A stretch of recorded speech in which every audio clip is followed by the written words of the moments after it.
sei o que aconteceu com essa cadeira, que ela baixou demais. Baixou. Bom, vamos colocar ela pra cá, né? E vamos fazer o seguinte. Vamos virar a câmera pra lá. Aqui. Isso. Virando a câmera pra cá. Nós teremos condições de pegar um outro ângulo. Aí. Isso. Tá bom. Acho que vai funcionar. E vamos estudar a lição, né? Vai funcionar. Gente, não repara não, tá? Aí o pessoal fala, vão reparar que você não é tão organizado assim. Mas eu nunca falei que eu sou organizado assim. Eu não sou organizado, eu sou desorganizado. Eu sou ao contrário do ideal, tá? Eu sou um homem, como eu já falei, todo tortinho. E que aos poucos, com Jesus, com Deus, com orientação de bons amigos, eu estou procurando me corrigir. Não é fácil, não é mesmo, entendeu? Mas aos pouquinhos eu vou mudando, né? Então, nesta manhã de sábado, nós vamos fazer uma recapitulação, um estudo, né? Da lição 3, imagens do casamento, tá? Imagens do casamento, da lição alusões, imagens e símbolos. A gente vai tentar fazer uma recapitulação, como estudar a profecia bíblica, tá bom? Que é a lição aqui, a gente vai fazer a lição da Escola Sabatina Adultos, guia do professor. Então você deve ter estudado a lição a semana. Eu confesso para você que eu não estudei a lição durante todos os dias da semana, tá? Eu vou estudar agora, vou fazer uma recapitulação aqui juntos, vamos fazer juntos, tá? Não sou exemplo para ninguém, então se você vai assistir esse vídeo aqui no YouTube, ou no Facebook, ou no X, ou aí no Instagram, e aí você acha, o Orivaldo é exemplo. O Orivaldo não é exemplo, tá? O Orivaldo é um amigo como você, é uma pessoa igual a você. O Orivaldo também é um influencer. Não sou influencer. Aí costumou-se dizer aqui no YouTube, costumou-se dizer nas redes sociais, que é de influencers, né? Influencer. Eu não sou influencer, tá? Eu sou apenas um rapaz latino-americano sem dinheiro no bolso. Lembrando aqui do Belchior, né? O saudoso Belchior. Mas é apenas um rapaz latino-americano que quer estudar a Bíblia com você, que quer aprender com você, que está nesse caminho de descobertas com você, que é um eterno aprendiz. Quem falou eterno aprendiz? Acho que foi ele mesmo, né? Belchior. Não, foi o Gonzaguinha. Eu sou um eterno aprendiz, tá? Estamos aprendendo também, juntamente com você. Temos muitas coisas para crescermos juntos, para um ajudando o outro. Quando a gente vive uma vida assim de disciparidade, ou seja, um ajudando o outro, né? Um aprendendo com o outro, a gente cresce mais, né? Aí eu estava vendo meus últimos vídeos, onde eu apareço, e aí eu estava vendo o quanto que eu tô gordo, o quanto que eu tô barrigudo, o quanto que eu tô assim, disforme daquele Orivaldo que eu era antigamente, né? Que eu era magrinho, que eu era chapadinho, que eu era na época eu fazia musculação, então eu tinha toda a musculatura bem definidinha, bonitinha. Aí eu vi o quanto que eu engordei. Eu devo ter engordado uns 30 ou 40 quilos a mais e tô fora do peso. Isso está prejudicando até minha forma de caminhar, de andar. E aí eu conversei com uma amiga, eu tô me aproximando bastante dessa amiga, e essa amiga chegou e falou para mim assim: Orivaldo, vamos entrar num tratamento, num processo. Ela é nutróloga, tá? Nutróloga, e ela tem um instituto, né, aqui em Cuiabá, e várias pessoas do mundo artístico, do mundo político, do mundo, enfim, pessoas famosas e não famosas já entraram na clínica dela e fizeram tratamento. Pessoas que entraram bem fora do peso, fora do ideal, né? Pessoas inclusive da sociedade cuiabana, e essas pessoas mudaram completamente. Então nós estivemos batendo um papo, e e ela se ofereceu para me ajudar, né? Lógico, eu aceitei. Eu vou trazê-la aqui no programa, qualquer hora eu vou trazê-la aqui e vocês vão conhecê-la, né? É uma pessoa maravilhosa e ela falou que vai realmente fazer com que eu me transforme em 3, 4 meses. Bom, tá chegando o dia do meu aniversário, dia 6 de maio é meu aniversário, né? Então foi um grande presente, que eu já ganhei um presente antecipado, que ela vai vai me esculpir. Mas eu tenho que seguir todas as orientações que ela me dará. Eu vou seguir ao pé da risca. Eu falei, não, se eu falar para você, eu vou seguir mesmo, né? Eu sou uma pessoa que tem caráter, né? Tem ética, né? Se eu prometer uma coisa para você, eu vou cumprir, né? Eu só não cumpro aquilo que eu não prometi, mas se eu prometendo aqui que eu vou seguir, eu vou seguir. Então eu vou seguir um guia, toda semana eu vou estar lá no consultório dela, né? No instituto dela, onde ela atende, né?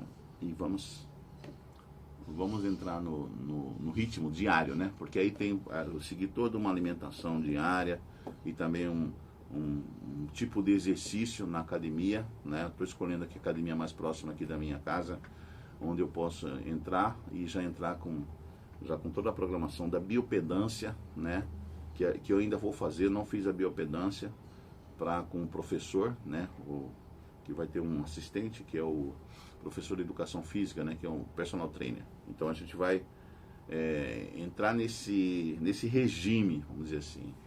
E aí, se Deus quiser, daqui a 3, 4 meses, se Deus quiser, eu vou estar completamente diferente. E o estúdio aqui também, eu estou querendo mudar o estúdio, tá? Mudar aqui a aparência, né? O estilo do estúdio, porque eu quero colocar aqui o Conectado 7 Rádio Online. E também logo a gente vai estar com um domínio de um site, né? conectado7.com.br, que vai ser o nosso site, nosso domínio de site, e vai ter notícias todo dia, vídeos todo dia, matéria, reportagens, né? A gente quer matricular esse site junto e fazer uma inscrição com todos os órgãos de imprensa de Cuiabá, né? Com a Assembleia Legislativa, com o Governo do Estado, com a Prefeitura de Cuiabá, com o Ministério Público, Tribunal de Justiça, todos, né? Para enviar notícia para a gente, também vários canais de WhatsApp para a gente ter notícias aqui para estar divulgando todo no nosso site, tá? Então nós vamos ter em breve aí novidades nesse mundo da comunicação. Bom, e aí talvez alguns programas aqui a gente vai, né, ter que gravar mais cedo, tipo assim, domingo, para que durante a semana a gente se envolva mais com o dia a dia da nossa sociedade, com o que está acontecendo ao nosso redor dia a dia, né? Que é muito importante a gente ter esse conhecimento do dia a dia, estar bem informado, para que a gente não caia em armadilhas, né? Para que a gente não sofra, né, com as armadilhas. Vamos ao estudo então da lição, é uma recapitulação, acho que você já estudou, só recapitular a lição número 3, imagens do casamento. E aqui o texto sugerido, verso para memorizar, é Apocalipse 19:9. Então o anjo me disse, escreva, bem-aventurados aqueles que são chamados à ceia das bodas do Cordeiro, e acrescentou, são estas as verdadeiras palavras de Deus. Bem-aventurado ou feliz aqueles que são chamados para as bodas do Cordeiro. Então aquele que recebeu um convite para as bodas do Cordeiro. O que é boda? Boda é casamento, né? O casamento do Cordeiro. Quem é o Cordeiro? Jesus Cristo. Então o casamento do Cordeiro com quem? Conosco. Com a mulher, né? Que é a mulher na profecia? A igreja. Então Cristo quer casar conosco, ou seja, Ele quer morar conosco, Ele quer tabernacular conosco, viver conosco, né? Ele falou assim, construa um tabernáculo para que eu possa viver no meio deles. Ele quer viver conosco para sempre, e aí nós gozaremos de todos os presentes, os dons que Ele vai nos dar, né? Os presentes de Deus, entre eles o que? A vida eterna, né? Saúde eterna, tudo de bom, não tudo que a gente possa imaginar de bom, o noivo ou o nosso marido vai nos dar, né? É o presente do casamento, do compromisso eterno. Então ele está nos convidando para que nós aceitemos esse convite. A Bíblia está repleta, diz o texto aqui, vou ler para vocês, tá? A Bíblia está repleta de histórias de amor que revelam poderosamente aspectos da salvação e do amor de Deus por seu povo. O relacionamento mais íntimo que existe, o casamento, é uma escola na qual, se permitirmos que seja experimentado da maneira que Deus planejou, podemos descobrir lições profundas sobre o seu amor por nós, sobre nosso relacionamento com Ele e sobre tudo o que Ele fez para nos redimir.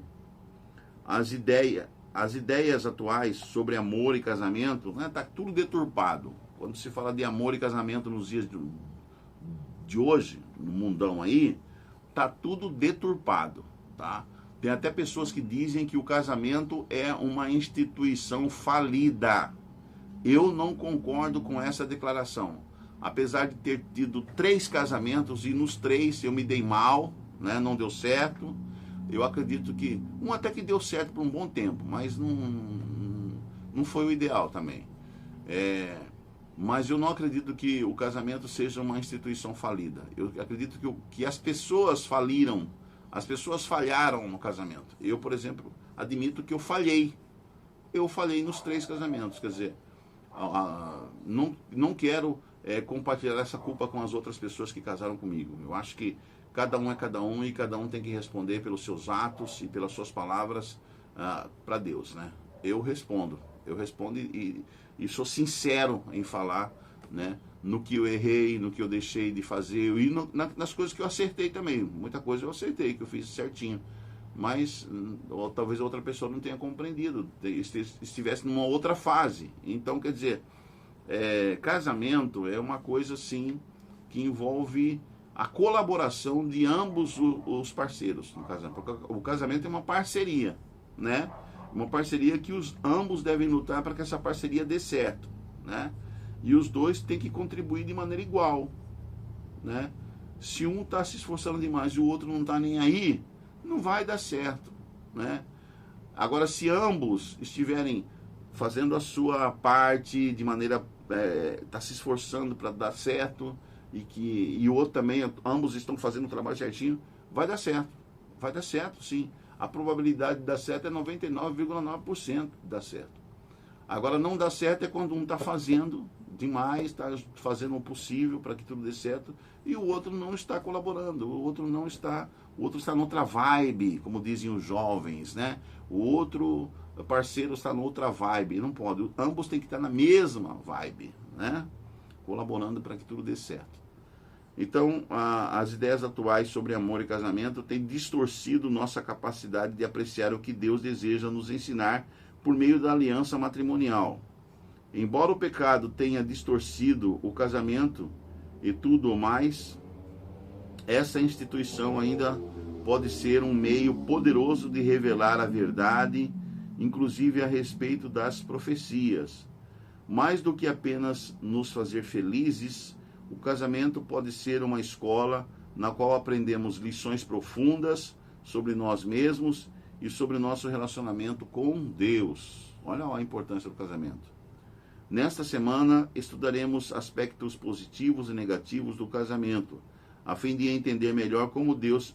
Interessante, aspecto positivo e negativo do casamento, né? Vamos compreender.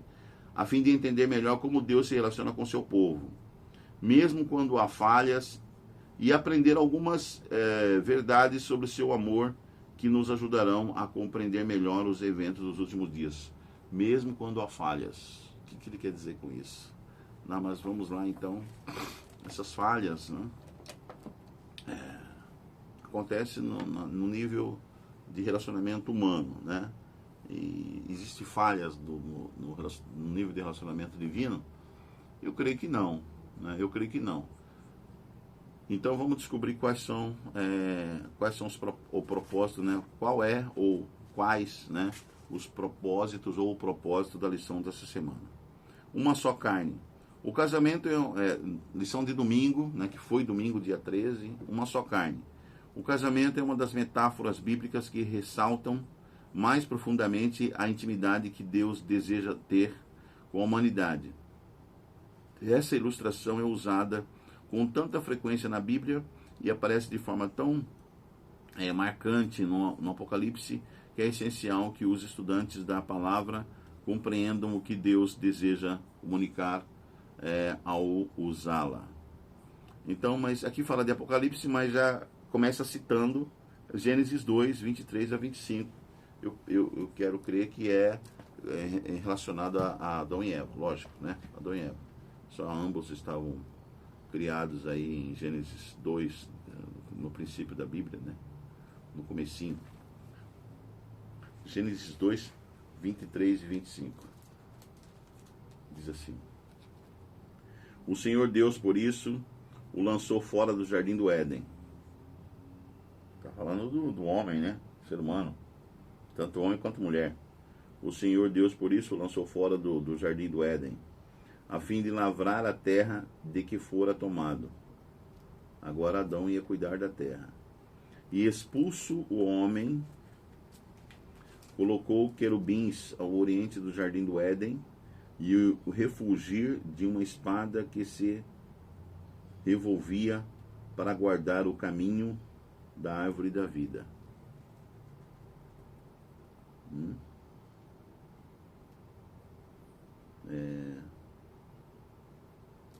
É isso? Não, eu li errado. Desculpem, gente. Eu li errado. Não tem nada a ver. É 2, né? Gênesis 2, 23 a 25. Já sabemos que o homem foi expulso do jardim do Éden. Nós já sabemos isso. Mas é Gênesis 2, tá? Gênesis 2, 23 a 25. Eu estava lendo errado. Diz assim, ó. E disse o homem, quando viu a mulher, né? E disse o homem: Esta afinal é osso dos meus ossos e carne da minha carne. Chamar-se-á varoa, porquanto do varão foi tomada. Por isso deixa o homem pai e mãe, se une à sua mulher, tornando-se os dois uma só carne. Ora, um e outro, o homem e sua mulher, estavam nus e não se envergonhavam. Sim. Vamos lá, Efésios 5. Outro texto que apresenta aqui é Efésios capítulo 5. Efésios está lá depois de Coríntios, né? Lá pra frente, aqui, achei. Efésios capítulo 5. Isso, 5, 29 a 32. Efésios 5, 29 a 32.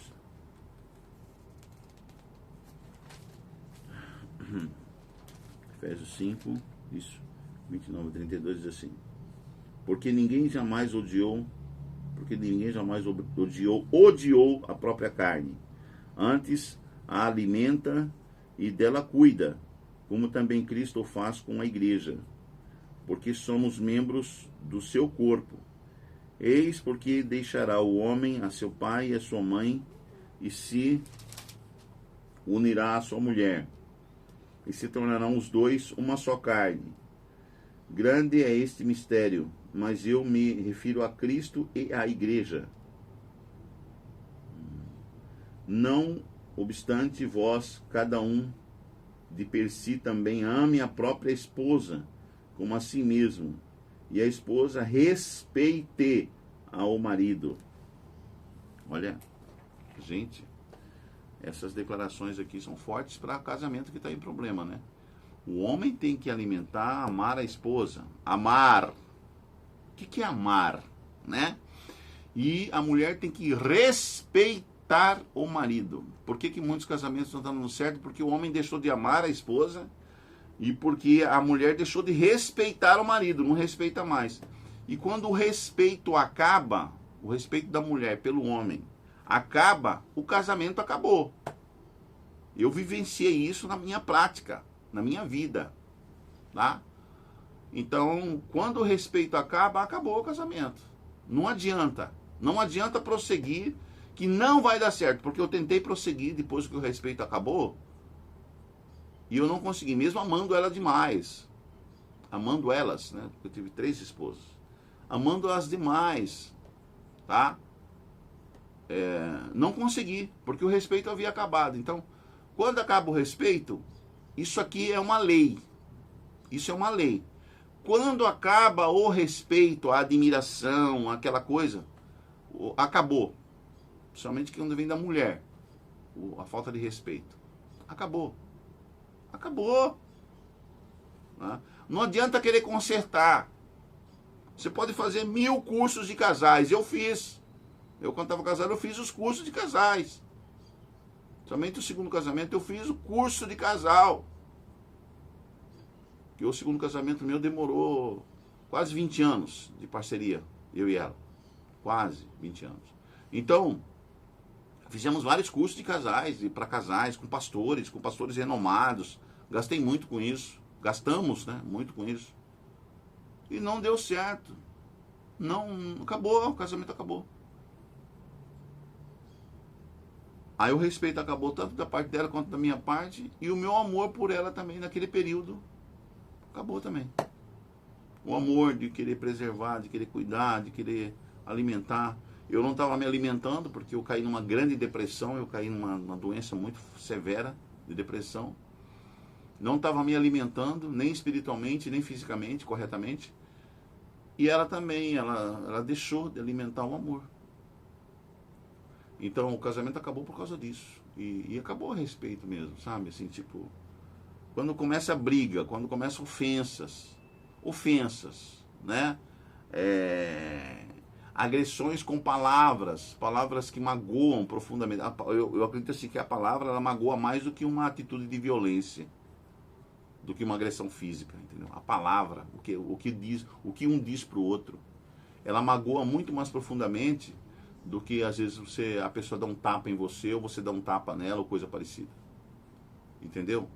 Então quando chega nesse nível o relacionamento, não adianta psicólogo, cara, experiência própria, não adianta pastor, padre, terapia, não adianta. Quando chegou nesse nível, meu amigo, não deveria ser assim, porque não é a vontade de Deus que haja divórcio. Deus não quer divórcio, separações de família, porque isso causa traumas em ambos os parceiros, né, o casal, tanto do marido quanto da mulher, quanto também causa trauma se tiver criança envolvida na criança, ou nas crianças, né? Então, é trauma, acabou. E não tem como consertar isso, sabe? A única pessoa que pode fazer você ter uma cura disso aí com o tempo e também com leitura e aproximação de Deus é Deus. É o seu envolvimento, o seu relacionamento com Deus, que pode curar essa ferida, é uma ferida que está sempre ali, tá? Fica uma cicatriz. E se você não cuidar dessa cicatriz, ela pode abrir de novo. Entende? Então, isso aqui é muito sério. Tem pessoas que não levam muito a sério isso aí, mas é muito sério. Principalmente no Brasil, né? O Brasil parece que é o país de não se levar a sério as coisas. E a gente tem que levar a sério essas coisas. Porque isso envolve psique, isso envolve atitudes que você vai fazer no futuro, tipo... o que você vai escolher para frente, né? Dali para frente, né? Da sua vida, para você ter sucesso na vida. Todo mundo quer ter sucesso, ninguém quer viver essa vida para ser um fracassado. Eu fracassei 3 vezes no casamento, e eu admito isso, é um fracasso mesmo. É um fracasso sério que envolve, que aí vai dar consequência na sua vida profissional, na sua vida emocional, no seu modo de encarar todas as situações que virão pela frente, entendeu? É muito sério isso aí. E nossa sociedade, nós não somos educados, né, para entendermos isso e para se levar muito sério o casamento. Tanto é que se banalizou o casamento, se banalizou o relacionamento. Vide aí as letras das músicas de sertanejo universitário, de músicas que se diz por aí, que são verdadeiras drogas, porcaria. Essas músicas que nós vemos aí fazendo sucesso, que está aí na mídia, né? São músicas nojentas, de cantores e cantoras nojentos, com toda a aparência bonitinha, não sei o que, mas vive uma vida completamente distorcida, bebendo, usando drogas, tá? Eu não sei como que não existe um padrão de censura no Brasil. Eu acho que nessa parte tem que ter censura. Mas você não é a liberdade. tem que ter liberdade, mas até a liberdade, quando ela é excessiva, ela vira libertinagem. Vira libertinagem. Excede. Entendeu? Então tem que haver liberdade, mas também tem que ter um controle da liberdade. Não se pode exceder. Tem tipo de letras que não deveria ser aprovada. Tem tipo de gravações que não deveria ir para o público. Nem público adulto, nem público não adulto. Então eu acho que a indústria fonográfica e da música brasileira é um lixo. É um lixo. Com exceção de uma e outra gravadora, mas é um lixo. Tá? O que se ouve nas rádios é lixo. E aí o povo fica consumindo essas coisas e a consequência é essa sociedade toda descontrolada, toda destruída. Casamentos destruídos, relacionamentos destruídos. E aí nós vemos as consequências. O feminicídio, por exemplo. Homem matando mulher. Eu não sei se tem machicídio, se mulher mata homem, não sei. Deve ter, né? Outro nome, outra narrativa que criaram, né? Mas casais que não dão certo, cara pensando que é dono da mulher, ou vice-versa, a mulher pensando que é dono do cara, e aí vai, essas coisas todas que a gente está vendo aí. Então a nossa sociedade está muito doente, devido às coisas que o governo e nós, como nação, permitimos. Não tivemos um organismo de controle de tudo isso aí. Porque é comprovado isso, gente. Não tem como fugir dessa verdade. A célula máter da sociedade é a família. É o casal. É a construção que se faz do que é uma família. Eu não sei como é a sua família. Mas família envolve essa coisa do relacionamento. Do respeito de um para com o outro. Ou de uma para com a outra. Tem um padrão que deve ser seguido, um padrão ideal é esse. Mas tem outros padrões também, que não são, que está dentro de uma forma que já foi prescrita anteriormente. E para que funcione, tem que haver respeito. E além do respeito, muito além, né, o amor de ambos. Não é o amor só do marido para com a esposa, mas da esposa para com o marido também. E o respeito do marido para com a esposa e o respeito da esposa para com o marido, ou vice-versa. Isso vai refletir na educação e na psique das crianças, daqueles que estão crescendo ao redor, ou crianças realmente que vieram pelo parto natural, ou aquelas que foram agregadas ou foram adicionadas, né? Foram ali criadas, né? Pessoas que se agregam àquela família, àquele casal. Hoje já se fala de trisal. Não existe isso. É casal, gente. Trisal não dá certo. Me aponte aí na história da humanidade ou na história de um trisal que deu certo. Ou de um quadrisal. Não existe. É casal. É marido e mulher, mulher e marido. Né? Ou casal. O papel que cada um ali exerce no relacionamento. Então, quer dizer, essa coisa do relacionamento é muito sério isso aí. Isso vai além da psicologia, além da psiquiatria. Vai numa esfera muito mais espiritual também. Espiritual. É uma coisa que a gente está vendo da Bíblia aqui, ó. É espiritual. Espiritual sim. Você querendo admitir isso ou não. É espiritual sim. É uma coisa não somente do físico, do emocional, mas também do espiritual, daquilo que extravasa, do sobrenatural mesmo. Sobrenatural. Está aqui, a gente está vendo aqui na Bíblia, a gente acabou de ler. Certo? Então, aqui está falando uma pessoa que vivenciou isso, experiência própria, que teve experiência nessa. Não é só eu estou falando por teoria, porque eu li em livros, etc., em periódicos, não. Porque também eu vivenciei N situações em que eu comprovei que isso aqui é verdadeiro. Que o espiritual tem tudo a ver com o sucesso do relacionamento. Né? Isso aqui é tão sério que Deus O próprio Deus se coloca como marido, como noivo. E nós, a igreja, como a noiva, a esposa. E aí haverá um casamento, né? Uma junção que vai ser perene ou eterna, para sempre. E o casamento de sucesso é o casamento que vai para sempre, gente. E esse para sempre com amor e respeito. No verdadeiro casamento, casamento de sucesso, não há separações, não há divórcio. Não existe esses termos, separação, divórcio, não. Ali existem duas palavras que sobrepujam a tudo, que é amor e respeito. Amor e respeito. Continuemos então. Em certa ocasião, conversando com os fariseus, Jesus citou o relato de Gênesis sobre o casamento de Adão e Eva. Os fariseus rapidamente questionaram: então por que Moisés ordenou dar uma carta de divórcio e repudiar a mulher? Mateus 19:7. Sempre tem alguém que faz uma pergunta idiota, né? Então, Moisés era considerado um dos fundadores da nação judaica. Pioneiro, né, da nação judaica. Imagine questionar o Criador, que era Jesus. Imagine questionar o Criador do casamento colocando-o contra um de seus profetas. Uma das estratégias dos fariseus era tentar provar que os ensinos de Jesus contradiziam as Escrituras.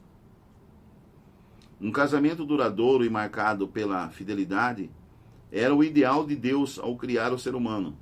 Infelizmente, a humanidade corrompeu este dom fundamental de Deus. Pela importância que as Escrituras atribuem ao casamento, não deve ser coincidência que essa instituição divina sempre tenha sido atacada pelo inimigo das almas. Junto com o sábado, que também é uma outra instituição divina, advinda do Éden, ele é uma dádiva que recebemos, como acabei de dizer, do Éden, lá do paraíso. E ambos têm a intenção de mostrar o anseio de Deus por um relacionamento com suas criaturas. O casamento, que é a união entre duas pessoas imperfeitas, sempre produzirá conflitos. Isso aqui é sério. O casamento, vou repetir, o casamento, que é uma união entre duas pessoas imperfeitas, sempre produzirá conflitos. O casamento entre Cristo e a igreja é a união entre um Salvador perfeito e uma noiva bastante imperfeita. No entanto, podemos aprender que o amor de Deus com aquilo que existe em um bom casamento. Aqui estão 3 princípios para o casamento. Primeiro princípio: perdoe seu cônjuge por mais que ele não mereça, assim como Cristo nos perdoa sem merecermos. Segundo princípio: aceite seu cônjuge com todas as suas falhas, assim como Cristo nos aceita com todas as nossas imperfeições. Terceiro princípio: assim como Cristo nos colocou antes de si mesmo, pense no seu cônjuge antes de você mesmo.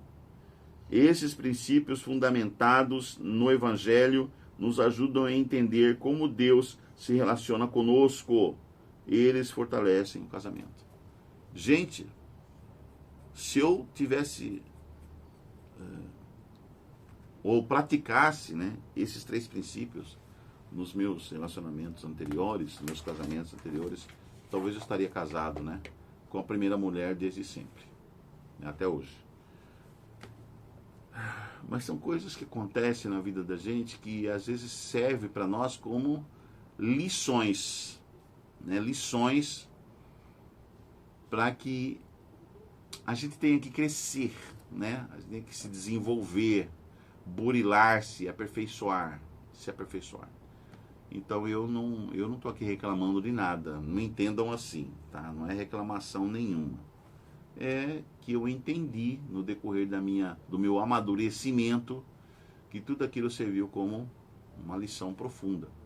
E se um dia Deus preparar, né, uma ungida, uma mulher ungida para mim novamente, que agrada aos meus olhos, né? Que tem que agradar aos meus olhos, sim. Não, você vai casar com qualquer uma? Não. Eu tenho que olhar para a pessoa e me sentir atraído por ela. Tem que haver aquela liga, entendeu? Tem que haver química. Tá? O negócio tem que dar choque, né? Química, né? Ou não, só não sei, né?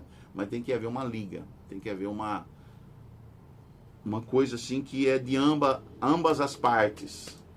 Eu olhar para a pessoa e falar, não, essa mulher vai ser a minha esposa. Entendeu?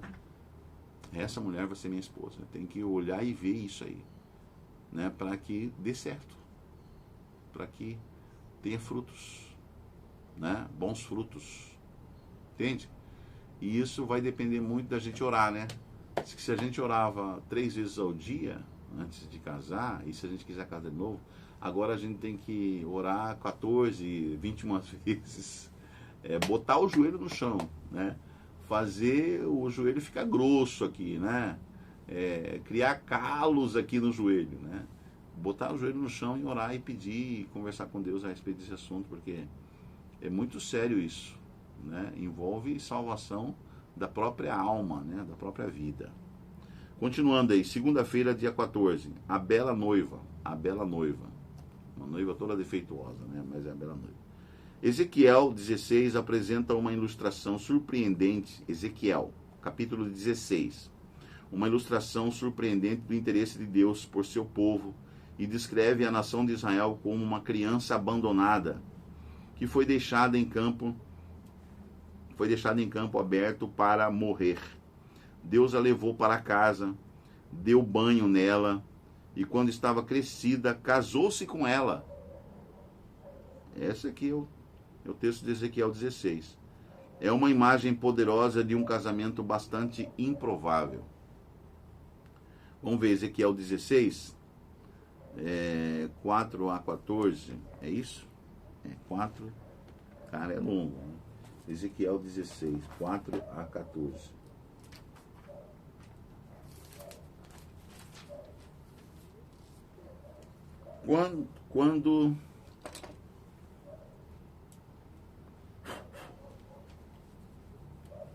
Quanto ao teu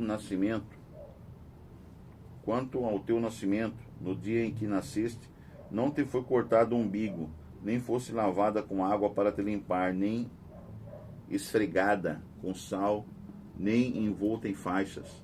Não se apiedou de ti olho algum, para te fazer alguma dessas coisas, compadecido de ti. Antes foste lançado em pleno campo no dia em que nasceste, porque tiveram nojo de ti. Gente, é isso mesmo? É isso mesmo. Passando eu por junto de ti, vi-te a revolver-te no teu sangue e te disse, ainda que estás no teu sangue, vive. Sim, ainda que estás no teu sangue, vive. E eu te fiz multiplicar como o renovo do campo. Cresceste e te engrandeceste, e chegaste a grande formosura. Formaram-se os teus seios, e te cresceram cabelos. No entanto, estavas nua e descoberta. Passando eu por junto de ti, vi-te, e eis que o teu tempo era tempo de amores. Estendi sobre ti as abas do meu manto e cobri a tua nudez. Dei-te juramento e entrei em aliança contigo, diz o Senhor Deus, e passaste a ser minha. Então te lavei com água e te enxuguei do teu sangue e te ungi com óleo. Também te vesti de roupas bordadas e te calcei com couro da melhor qualidade. E te cingi de linho fino e te cobri de seda. Também te adornei com enfeites e te pus braceletes nas mãos e colar à roda do teu pescoço. Coloquei-te um pendente no nariz e arrecadas nas orelhas e linda coroa na cabeça. Assim foste ornada de ouro e prata. O teu vestido era de linho fino, de seda e de bordados. Nutriste-te de flor de farinha, de mel e azeite. eras formosa em extremo e chegaste a ser rainha. Correu a tua fama entre as nações, por causa da tua formosura, pois era perfeita, por causa da minha glória que eu pusera em ti, diz o Senhor Deus. Então, aqui a história dessa noiva nos ensina sobre as intenções de Deus para conosco. São as melhores possíveis, né? As melhores possíveis e impossíveis as intenções de Deus. Mesmo que seu povo seja desprezado por todos e seja indigno, Deus o ama, revela a sua graça e o torna belo, e torna esse povo belo. Então, aqui, Deus, ele ama, né? Ele nos ama, ele ama seu povo. E ele é claro e taxativo em afirmar isso e em fazer coisas beneficiando o seu povo nessa intenção, né? Deus disse a Israel que sob seus cuidados a nação se tornou muito bonita. Quando o Senhor a encontrou pela primeira vez, ninguém a achava bonita. Ela foi rejeitada, deixada para morrer, mas à medida que Deus expressava atenção por ela, ficou cada vez mais bonita, até que se tornou o centro das atenções do mundo. Na época de Davi e Salomão, reis de Israel, isso era especialmente verdadeiro. A rainha de Sabá viajou de longe para ver o esplendor de Israel. Primeiro Reis 10, de 1 a 13. No entanto, a beleza de Israel era um presente de Deus. A nação era bonita. As nações comentavam sobre ela, porque Israel era a noiva do Senhor. Deus disse: você era perfeita por causa do meu esplendor que eu tinha posto sobre você. Ezequiel 16, 14. Esse é um tema recorrente na Bíblia. A noiva de Deus é bonita, não por causa de algo que ela fez, mas porque o Senhor derramou seu favor sobre ela e a tornou assim. De igual modo, somos belos aos olhos do céu, não por causa de algo que fizemos para merecer isso, mas pela graça que Deus nos deu. Somos belos por estarmos revestidos com a justiça de Cristo, que é a justiça de Deus em pessoa. Tudo estava bem até que algo aconteceu, mas você confiou em sua beleza, e a sua fama fez com que você se prostituísse. Ezequiel 16, 15. Isso. A sua fama fez com que você se prostituísse. E você se ofereceu a todos os que passavam para ser deles. Gente, o que é isso? Fomos criados para refletir a glória de Deus. Mas quando as criaturas pensam que sua beleza vem delas mesmas, essa beleza perde seu valor e surgem problemas. Xiii. Quais são os perigos de confiar em nossa beleza? Pensamos que temos méritos ou algo que nos torna merecedores do amor de Deus? Como evitar o orgulho espiritual? O orgulho espiritual. Cara, eu acho que não tem a coisa mais pedante e mais brega e mais antiga e mais frustrante para uma pessoa do que você se relacionar com uma pessoa orgulhosa, uma pessoa que se acha soberba, tal. Cara, é muito frustrante. É assim, é de acabar com o piqui de Cuiabá. É para acabar com o piqui de Cuiabá. É frustrante um relacionamento com uma pessoa orgulhosa, com uma pessoa soberba, com uma pessoa que se acha, uma pessoa que nunca reconhece que ela é. Vamos lá. A esposa prostituta de Oséias. Aí vem o caso de Oséias, né? Vai citar aqui Oséias, que é outro livro da Bíblia. Então aqui o pedido de Deus, isso é terça-feira, tá? Foi terça-feira 15 passada. O pedido de Deus ao profeta Oséias foi uma das tarefas mais estranhas que ele já deu a um de seus servos. Casar-se com uma prostituta. Deus mandou o profeta Oséias se casar com uma prostituta. Mas Deus usou Oséias para nos ajudar a compreender a partir de sua própria perspectiva. a dor do pecado e da rebelião humana. Deus amou e escolheu uma esposa, Israel. Ela o traiu inúmeras vezes. Ainda assim, surpreendentemente, ele, Deus, a aceitava de volta e a restaurava. Todas as vezes que ele conquistava ela de volta e aceitava ela de volta, ele restaurava o povo de Israel, né? E depois ela se prostituía de novo e fazia tudo errado de novo, e depois ele aceitava de volta e a restaurava. E assim era o relacionamento de Oséias, na representação aqui, de Oséias com Gomer, né? Gomer era a mulher, né? Então, o que é a prostituição mencionada na Bíblia? Que lições a igreja aprende com a história de Oséias? De que maneira os cristãos repetiram os pecados de Israel? Oséias capítulo 1, verso 1, vamos lá abrir nossa Bíblia em Oséias. Cara, Oséias é difícil, ele é um livro bem pequenininho, e a gente tem que saber achar Oséias, né? É um livro curto, né? Eu acho que ele está logo depois de Daniel, é isso mesmo. Oséias capítulo 1, verso 1 e 2. Quando pela primeira vez falou o Senhor por intermédio de Oséias, então o Senhor lhe disse: vai, toma uma mulher de prostituições e terás filhos de prostituição, porque a terra se prostituiu, desviando-se do Senhor. Tá. Outro texto, Oséias 3:1. Deus manda Oséias casar com uma mulher de prostituição. Oséias 3:1.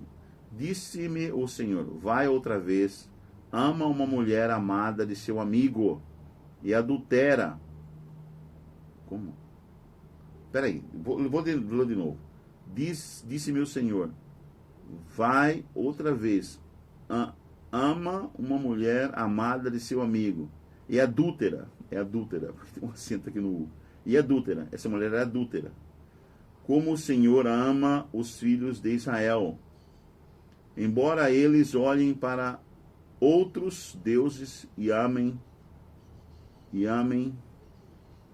ídolos e amem bolos de passas. Não entendi.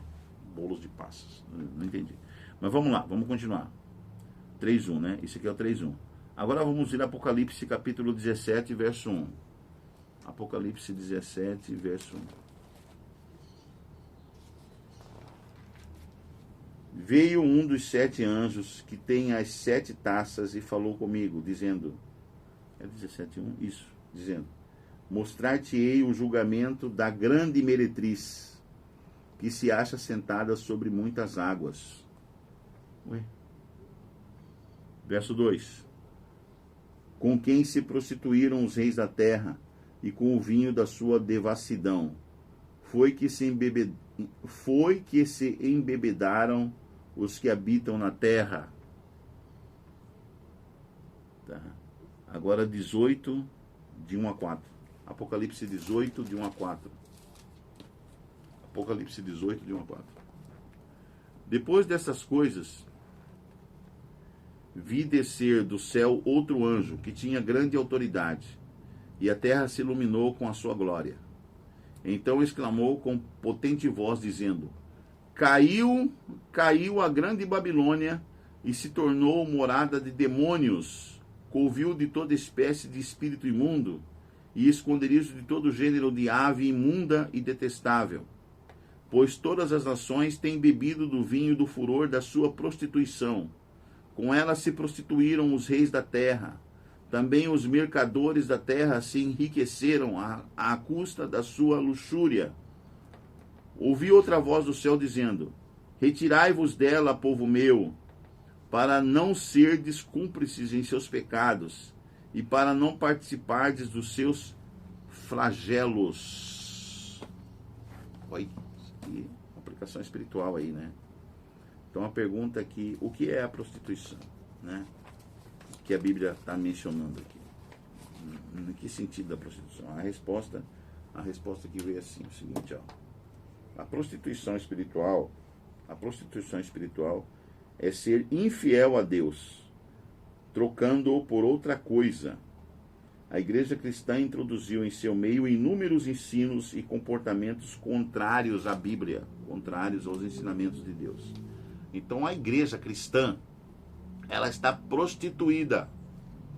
Tanto a igreja quanto eu pertenço, quanto as igrejas aí fora. As igrejas. A igreja cristã, o cristianismo está prostituído. Virou uma Babilônia, uma prostituta, uma grande meretriz. E o que Deus aconselha ali para seu povo que está ali no meio dessa igreja, no meio desse povo, né? Sai dela, povo meu, para que não sejas participante, né, dos flagelos que Deus vai derramar sobre a Babilônia, sobre a grande meretriz. Tá? Para que vocês não sofram. Então Deus está pedindo para que você saia das igrejas cristãs hoje em dia. Como assim? Vamos ver aqui o comentário. A Bíblia revela que os servos de Israel no Antigo Testamento seriam repetidos. A Bíblia revela que os erros de Israel no Antigo Testamento seriam repetidos pela Igreja de Cristo. O povo de Deus com o qual ele fez uma aliança se desviou completamente antes do exílio de Babilônia. Historicamente aqui, né, o povo de Israel lá. Imitando as práticas idólatras das nações vizinhas. A tragédia é que o povo de Deus, a partir do período do Novo Testamento, acabou fazendo a mesma coisa que o seu povo do Antigo Testamento havia feito, levando à transgressão e apostasia que permanecem até hoje. Em ambos os casos, o povo de Deus se afastou do relacionamento com ele e procurou supostas soluções, entre aspas, soluções humanas para o seu problema. O que nós vemos hoje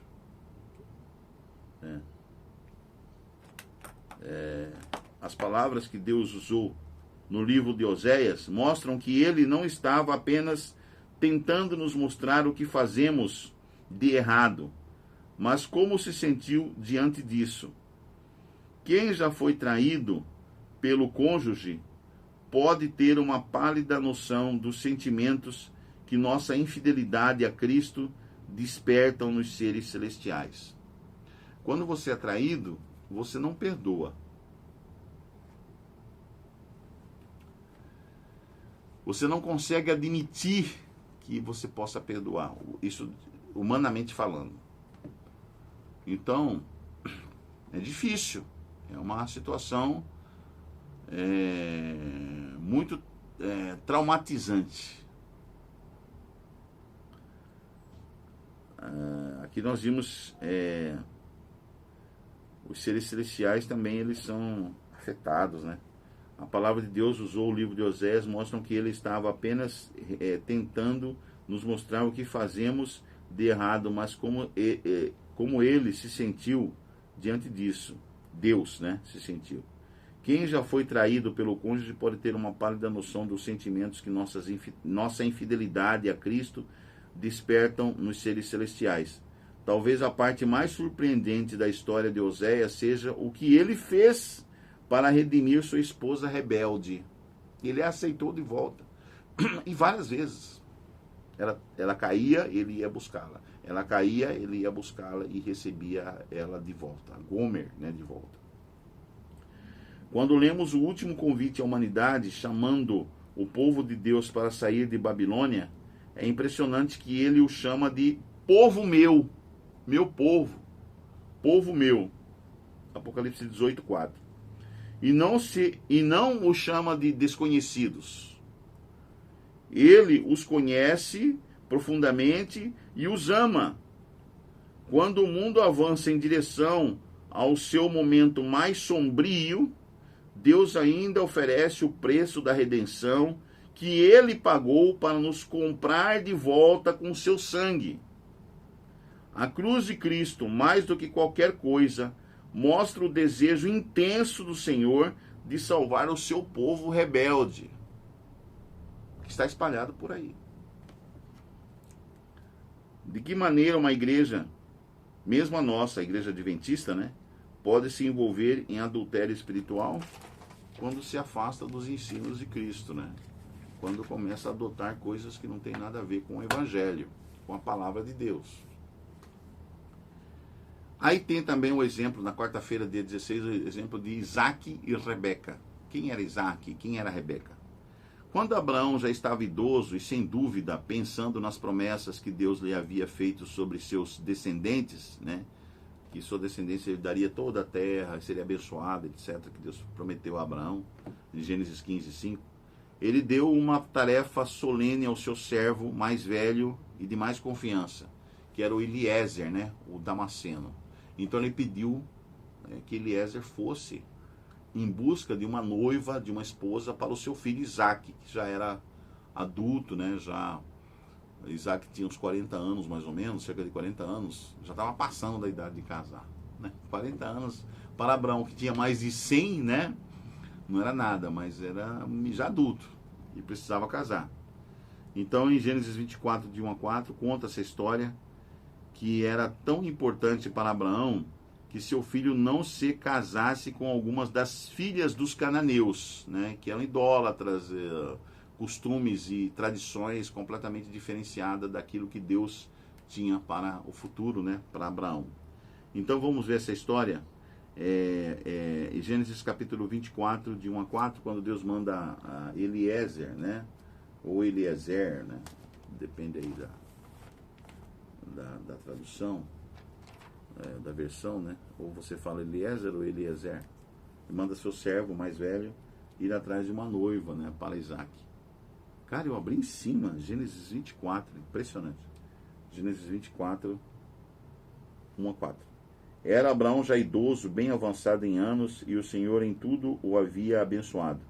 Disse Abraão ao seu mais antigo servo da casa, que governava tudo o que ele possuía: ponha a mão por baixo da minha coxa. Era uma maneira como se fazia o juramento naquela época.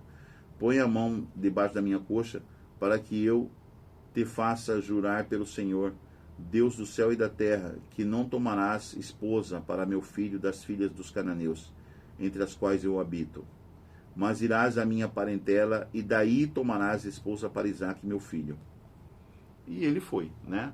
Aí Gênesis 24, aqui mesmo, esse capítulo mesmo, 3, assim: para que eu te faça jurar pelo Senhor, Deus do céu e da terra, que não tomarás esposa para meu filho das filhas dos cananeus, nos quais eu habito. Então Deus não queria que Abraão não queria que seu filho se prostituísse, adotasse os costumes das moças ali, né? As cananitas, né? As cananeias. A advertência de Abraão parece exclusivista, né? Exclusivista, na tentativa de tornar o seu sangue, a sua linhagem exclusiva, diferenciada. No entanto, essa questão era espiritual, não étnica. Não tinha preconceito racial nem étnico, não. Era teológica, não nacional. Abraão sabia que as práticas religiosas de Canaã eram moralmente corrompidas e envolviam a adoração a falsos deuses. Para Isaac seria fácil cair nessas práticas se ele se casasse com uma cananeia, né? Então essa coisa de vamos misturar tudo, não. Vamos mesclar. Vamos fazer carismatia, né? Vamos misturar tudo. Vamos sincretizar. Não está certo isso. Sincretismo, não sei o quê. Está errado isso aí. Isso vai dar mal. Isso vai dar M. Vai dar M. Tá? Então a história de grande parte do antigo Israel, e até mesmo da igreja ao longo dos séculos, revela que o povo de Deus, que deveria testemunhar ao mundo, muitas vezes imita o mundo em seus falsos ensinos e crenças religiosas. Um dos maiores exemplos disso é a introdução do domingo, o dia pagão do sol, da adoração ao sol. Domingo, o primeiro dia da semana, gente, não é dia de adoração a Deus. O primeiro dia da semana, historicamente falando, desde o princípio, é adoração ao sol. Fica claro isso? Você que está numa igreja, numa religião, em que fala que o dia do Senhor é o domingo, você está sendo enganado. Você precisa estudar história, você precisa estudar a Bíblia para entender que a adoração no primeiro dia da semana é a adoração ao sol. E não tem nada a ver com a ressurreição de Cristo, porque Cristo, depois de ressuscitar, ele não disse que, porque ele ressuscitou naquele dia, aquele dia deveria ser guardado agora, né, em detrimento ao sábado, ao sétimo dia. Que Cristo continuou guardando o sábado e os discípulos continuaram guardando o sábado, né, depois da ressurreição dele, de Cristo. Então, historicamente, comprovadamente histórica, os primeiros cristãos, os cristãos guardavam o sábado, o sétimo dia, e não o domingo, devido à ressurreição de Cristo. Então é uma parolagem, é uma mentira teológica, é uma desonestidade teológica quando aparece um teólogo dizendo que agora se deve guardar o domingo, o primeiro dia da semana, porque Cristo ressuscitou naquele dia. Não há nenhuma ordem, nem no Novo nem no Antigo Testamento, falando sobre isso. Nem do apóstolo Pedro, nem do apóstolo Paulo, nem de João, nem no Apocalipse, né? Nada. Apocalipse foi escrito por João também, falando que foi trocado o sábado pelo domingo. Não existe isso. Isso é uma parolagem, uma mentira, uma desonestidade teológica, tá? De pessoas que estão aí na liderança de supostas, entre aspas, igrejas, apresentando essa inverdade para as suas devidas comunidades. Então, o primeiro dia pagão em adoração, o dia pagão do sol, no lugar do sábado bíblico. Uma realidade que desempenhará um papel bastante destacado nos últimos dias. Então, nos últimos dias da história da humanidade, a discussão será sobre esse assunto aí, tá? Qual é o verdadeiro dia de guarda, segundo a lei de Deus?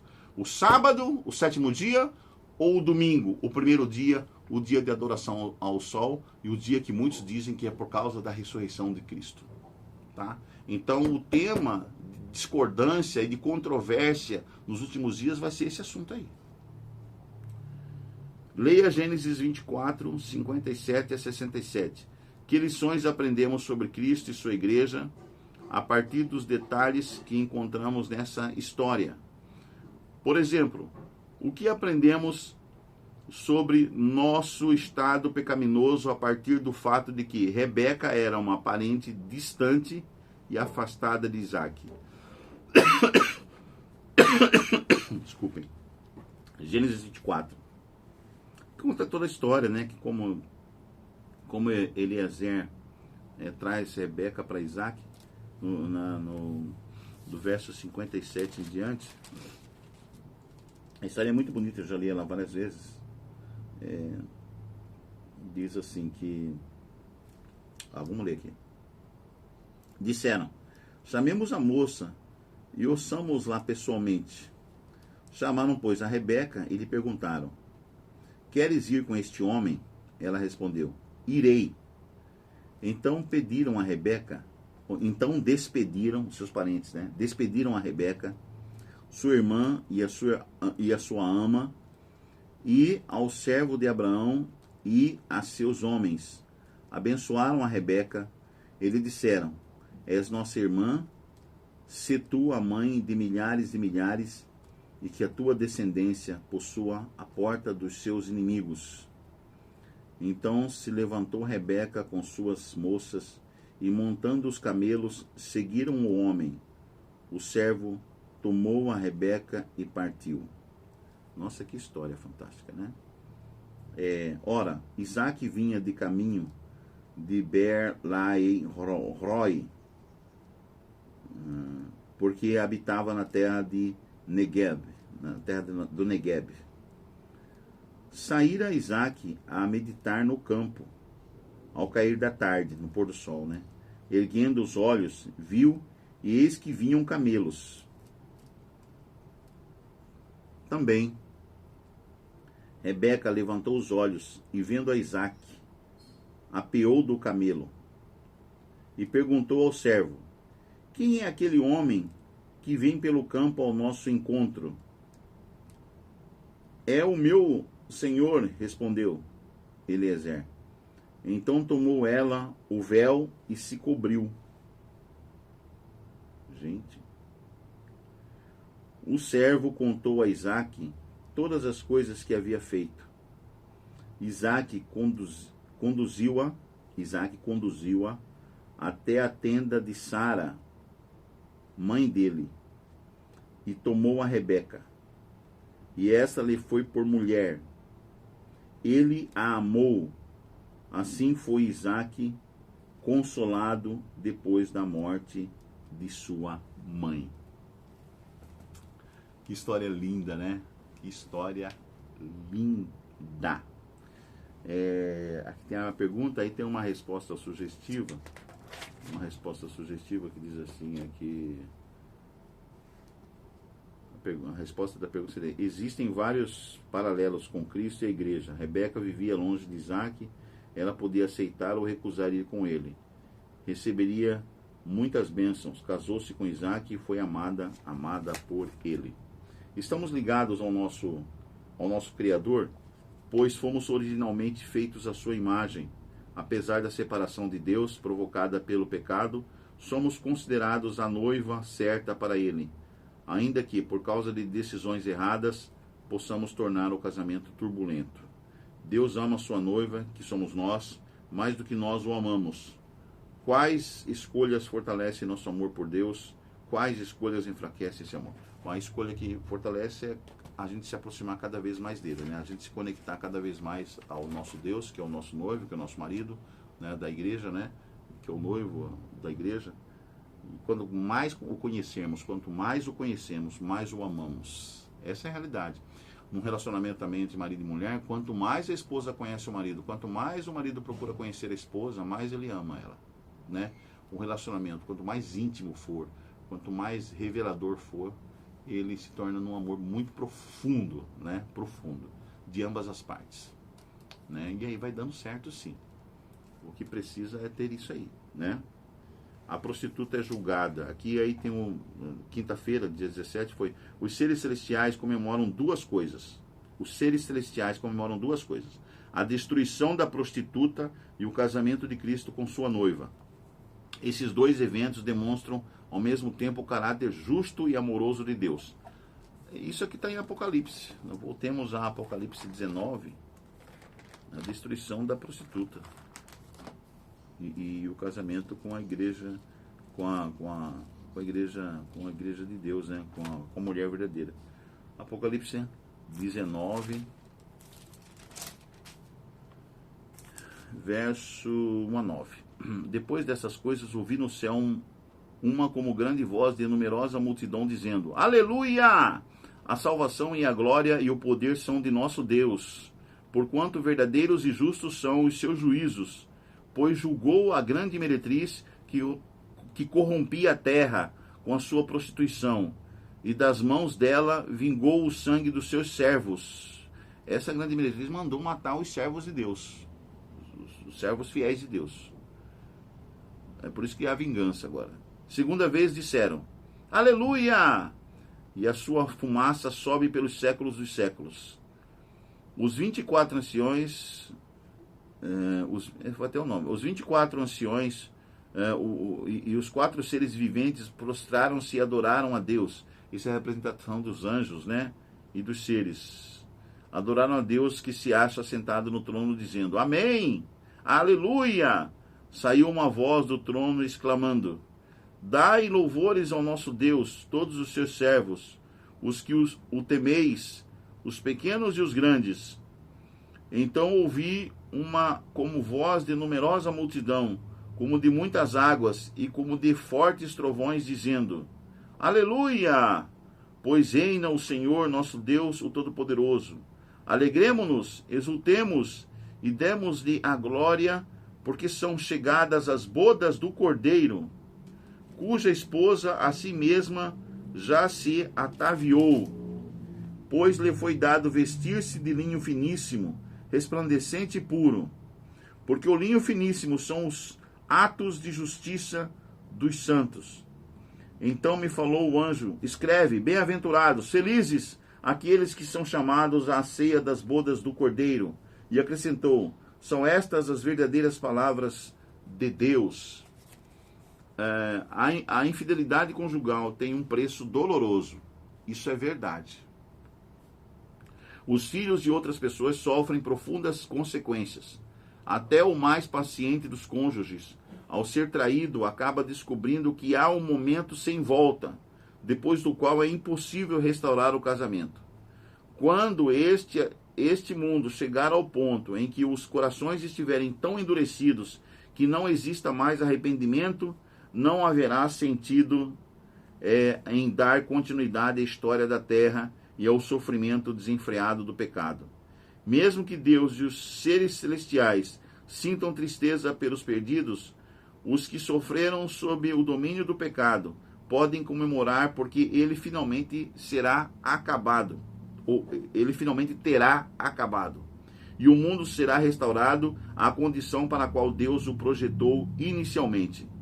Desta vez ninguém mais se afastará novamente de Deus, porque todos terão aprendido do modo mais difícil que ele estava certo sobre as consequências de nos separarmos dele. O que a ilustração casamento significa em Apocalipse 21, de 1 a 4, e o que ela nos traz tanta esperança, em que essa certeza se baseia. Apocalipse 21, de 1 a 4.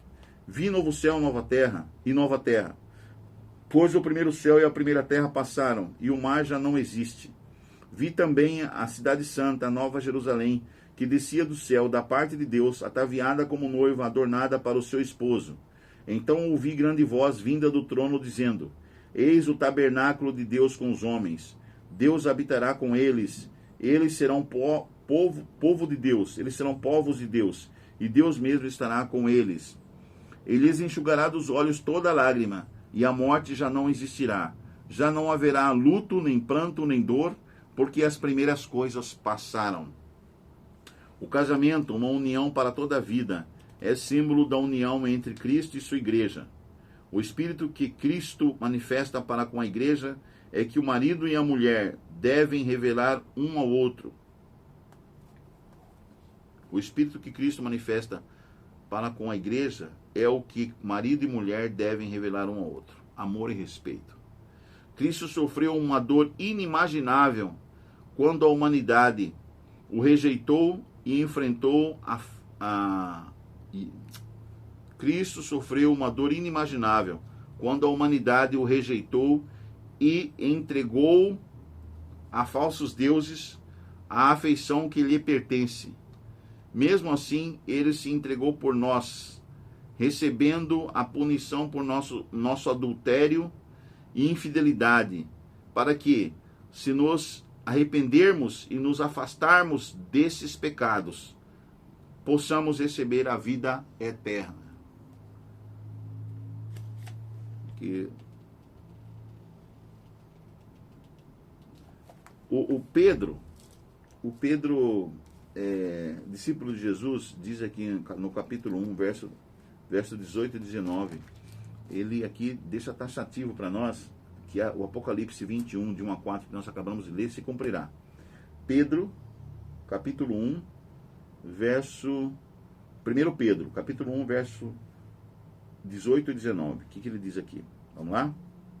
Sabendo que não foi mediante coisas corruptíveis, como prata ou ouro, que fostes resgatados do vosso fútil procedimento que vossos pais vos legaram. Tradições, ó. Mas pelo precioso sangue, como de cordeiro, sem defeito e sem mácula, o sangue de Cristo. Então é pelo sangue de Cristo que nós somos salvos, gente. Não é por obras, eu tenho que... mortas, né? Obras, a gente não é salvo pela obra, a gente é salvo pelo sangue de Cristo. Então nós temos que nos voltarmos a Cristo, a verdade que Cristo ensinou, as verdades que Cristo ensinou, mesmo enfrentando os líderes religiosos daquela época dele. Ele morreu por causa da inveja e do ciúme desses líderes. E nos últimos dias vai ser a mesma coisa. Muitos que aderirão a Cristo, muitos daqueles que aceitarão e se converterão a Cristo de verdade, serão perseguidos pelos líderes do mundo, da religião e do mundo. Haverá processo judicial contra aqueles que se tornaram fiéis a Deus, fiéis à palavra de Deus, aos ensinos de Cristo. Isso está para acontecer. E não vai ser só num país só, vai ser no mundo todo. Vai ser no mundo todo essa perseguição. Haverá leis jurídicas, civis, contra os que amam verdadeiramente a Deus e a sua palavra. A verdadeira liberdade, né? Leia João 2, já que tem vários textos, né? Quando vemos as informações disponíveis na Bíblia para nos ajudar a compreender as profecias, podemos ser tentados a usá-las de modo equivocado. Sexta-feira, 18, ontem, né? Modo equivocado.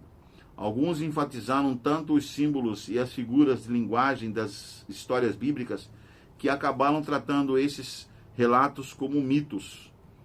Embora existam figuras de linguagem na Bíblia, Deus utilizou eventos reais que envolveram pessoas reais para ensinar verdades sobre o seu relacionamento com a igreja. O casamento em Caná traz lições sobre a metáfora do casamento usada nas profecias, mas esse casamento foi um evento real. A palavra de Cristo forneceu ampla provisão para a festa. Assim também, sua graça é abundante para apagar as iniquidades.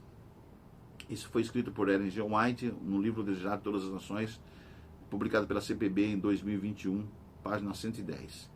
Deus nos tem dado essas coisas e sua bênção acompanhará o estudo reverente das escrituras proféticas feito com oração. Desejado de Todas as Nações, página 177. Encerrando, pessoal, tem aqui os 3 quesitos, as perguntas para consideração desta semana. Primeira pergunta, primeiro quesito, aliás. Elementos no Evangelho de João apontam para a obra que Cristo realizaria no futuro. O texto bíblico conduz os leitores para a cruz. Que aspectos do caráter de Cristo e do seu reino futuro são revelados em João 2, de 1 a 11? O que aprendemos sobre o plano da salvação e sobre a festa de casamento prometida ao Filho de Deus? João 2, de 1 a 11, conta a história do casamento em Caná, né? É isso? Eu acho que é isso aí. Se não for, confira aí. Não temos mais tempo, tá bom? Segundo quesito. O que a parábola das 10 virgens ensina? A parábola das 10 virgens nos ensina sobre os eventos dos últimos dias. O que significa o atraso do noivo? O noivo está atrasado? Né? Que lições essa parábola ensina sobre nossa relação individual com Cristo e seu relacionamento com a igreja de modo coletivo? Terceiro quesito. Além da observância do domingo em oposição ao sábado bíblico, que nós tocamos aqui, que outras crenças falsas entraram na igreja cristã? Como elas foram introduzidas? O que podemos fazer para nos proteger delas e ajudar outros a perceber esse erro? Por exemplo, uma das crenças falsas que entrou foi a imortalidade da alma, né? Que você morre e vai direto para o céu, ou vai para o inferno, ou vai para o purgatório. Isso é mentira. A Bíblia não fala isso, né? Então tem que estudar com profundidade. Por isso que Cristo disse aos seus seguidores: examinai as Escrituras, porque vós julgais ter nelas a vida eterna, e são elas que de mim testificam. Nós temos que examinar as Escrituras, para não cairmos nos erros dessas doutrinas falsas que reinam nas igrejas cristãs nos dias odiernos, nos dias modernos, pós-modernos, etc. Pós-pós, né? Como elas foram introduzidas? O que podemos fazer para nos proteger delas e ajudar outros a perceber esses erros? De que modo as 3 mensagens angélicas, Apocalipse 14, de 6 a 12, nós estudamos as 3 mensagens angélicas aqui, né? Apocalipse 14, de 6 a 12, tentam fazer exatamente isso, quer dizer, nos proteger, né, desses ensinos falsos, tá? Nós teríamos muito mais coisas para falarmos dessa semana, mas o tempo urge e a Sapucaí é grande, dizia em Prota, né, dizia daquele personagem lá. Aí, semana que vem a gente vai estudar sobre as nações, parte 1, tá? As nações, parte 1. Então, espero que você tenha gostado, meu querido amigo e minha querida amiga, da lição desta semana, né? Que nos trouxe um importante assunto de imagens do casamento. Deus abençoe você, a sua família, que o Espírito Santo esteja sempre com vocês, tá? Vamos orar para encerrarmos esse estudo de hoje. Querido Deus, querido Pai, muito obrigado, Senhor, por esse estudo, por essas verdades presentes para nós nos dias modernos, nos dias pós-modernos, que nós possamos viver agora em consonidade, né? Em consoância, em vontade, e seguindo realmente o teu interesse, né? O teu desejar para nós nos dias modernos. que cada um de nós façamos o compromisso, façamos a aliança contigo de vivermos uma vida cada vez mais próxima, mais conectada contigo. Abençoa-nos agora e sempre, não pelos nossos méritos, mas pelos méritos de Cristo Jesus, nosso Senhor e Salvador. Amém, amém.